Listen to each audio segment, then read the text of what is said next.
Welcome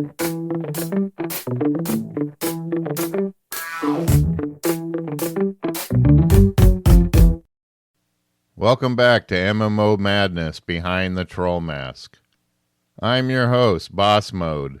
Old school raider, fashion tank, and someone who knows what it's like to get camped for 12 hours straight in Stranglethorn Vale.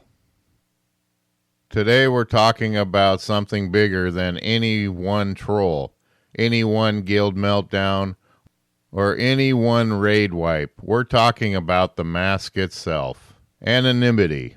Behind every legendary troll, every griefer, every meltdown in zone chat, there's a layer of cover, a character name, an avatar, a Discord burner account.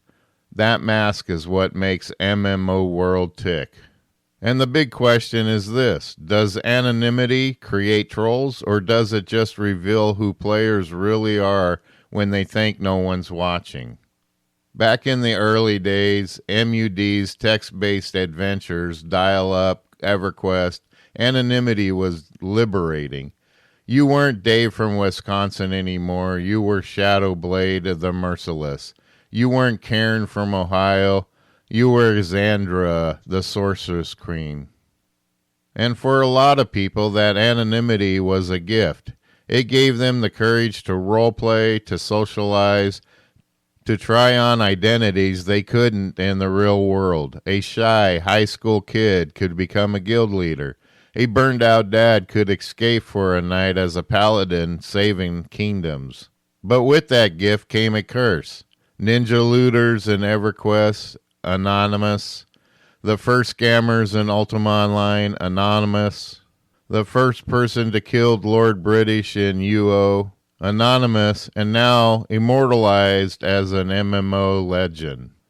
Anonymity was freedom, but freedom comes with trolls.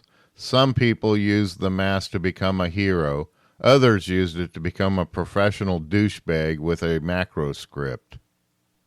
One EverQuest player became famous under two names. By day, he was Sunflower, a beloved cleric who healed newbies in Crushbone. By night, a rogue who corpse camped the very same newbies he healed earlier. Same guy, two identities, one mask, and he laughed about it in guild chat like it was the greatest inside joke ever told. As MMOs grew, so did the mask. Alts became the weapon of choice. A second account meant a second life. In World of Warcraft, ninja looters would scam raids, transfer servers, rename, and start fresh. No consequences. In ESO, players spun up burner Discord accounts to spy on rival guilds. In EVE, online anonymity wasn't just a tool, it was the entire economies. Wars were started by spies who were never who they claimed to be. It's not just alts, it's espionage. MMO guilds have more spies than a Cold War novel. The only difference is, instead of nuclear codes, they're stealing fish bait and raid strats. A WoW raider once infiltrated a rival guild under a fake alt. He sabotaged loot rolls, misdirected strategies, and leaked mistakes to make the guild look incompetent. His plan was simple: tank their reputation so his real guild would shine. The mask worked, until someone recognized his voice on Discord, busted by his own microphone. In ESO, one player ran two ults, one a trusted healer, the other a notorious PvP griefer. He'd be your best friend in dungeons, then days later his ult would ambush you in Cyrodiil. When caught, he admitted both accounts were his. Half the server blacklisted him, the other half invited him to their guilds because, let's face it, even trolls get followers. Here's the dark side. When you're untouchable, some people turn into monsters. Psychologists call it online disinhibition effect. I just call it why trade chat sucks. Without accountability, people let loose. Racism, sexism, harassment. In WoW, trade chat became a cesspool meme factory. In Ark, players rolled disposable accounts to offline raid bases, torching everything, knowing they'll be banned eventually, but who cares? They'll just make another alt tomorrow. When people feel untouchable, they stop being human. And when you're just a nameplate and a health bar, they stop seeing you as a human too.